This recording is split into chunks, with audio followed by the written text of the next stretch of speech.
On here, U.S. President Donald Trump has buckled under mounting pressure to end the longest government shutdown in the country's history.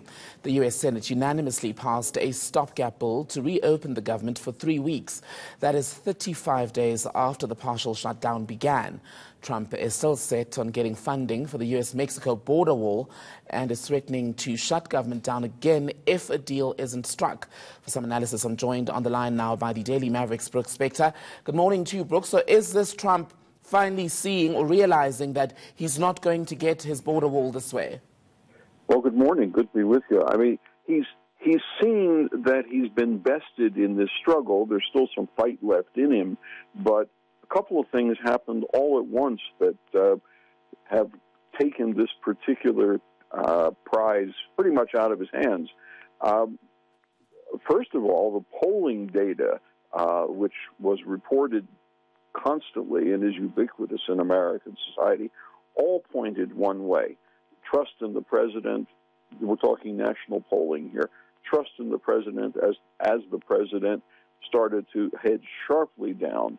Trust in him on this shutdown went the same way, and trust in him to support the wall also went the same way. There was a major shift in public opinion on all of these factors.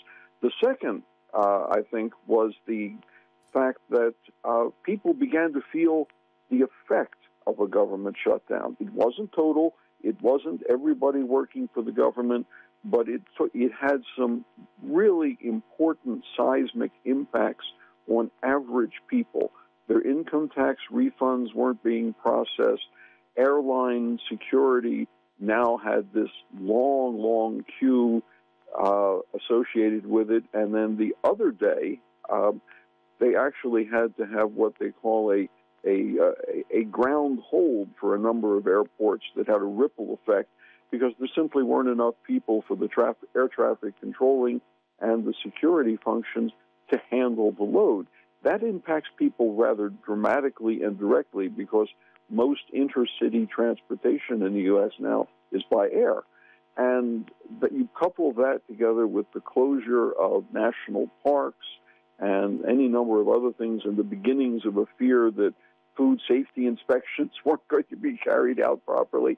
And suddenly people realized government doesn't mean overpaid fat bureaucrats sitting in Washington drinking coffee, but hardworking people all across the country doing important and useful tasks. Let me ask you this, Brooks, for those of us watching on from across the other side of the globe, how does this whole national shutdown business work, and why is it that America has a system where people who work for the state can then be used, if you will, as sacrificial lambs, as we've seen here in a dispute between the competing parties, the Democrats and the Republicans? Well, I mean, it's a good question, and I think Americans tend to assume that this is the standard way this is done. The Constitution stipulates basically that the House of Representatives is responsible for starting all appropriations bills, all tax bills, all budget bills. The president can propose a budget, but there's no guarantee that it will be handled the way he or she chooses it. The House of Representatives has to pass on it, the Senate must pass on it, and only then does the president sign it.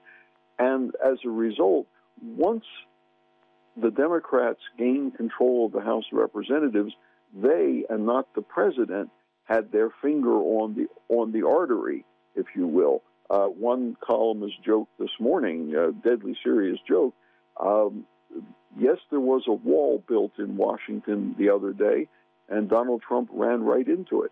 And this was in the person of a 78-year-old grandmother who happens to be a congresswoman from San Francisco, who's been in the Congress for a third of her life and who knows politics and learned it from her father. So Donald Trump was an amateur, Nancy Pelosi was the professional, and she had him. Okay. Just lastly then, Brooks, Donald Trump has not ruled out the possibility of declaring some sort of national emergency as a means to force the payment of that $4 billion or so for the border wall along Mexico. What would that look like if such a declaration would be made, and could the Democrats potentially stop it? Well, you and I will die of old age while that one languishes in the courts, I think, because the moment he declares that, I mean, yes, the president has the power under any number of different laws that have been passed over the years to declare a national emergency for real and imminent dangers, real and present dangers.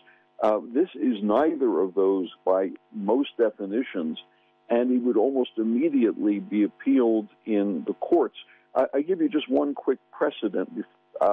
In the middle of the Korean War, President Harry Truman tried to nationalize the steel industry on the grounds that any possible slowdowns or strikes or anything else that would impede steel production that was necessary for the weapons manufacture during the Korean War required the government to hold the steel industry, at least temporarily. It went to the Supreme Court very quickly, and the president lost. Brook,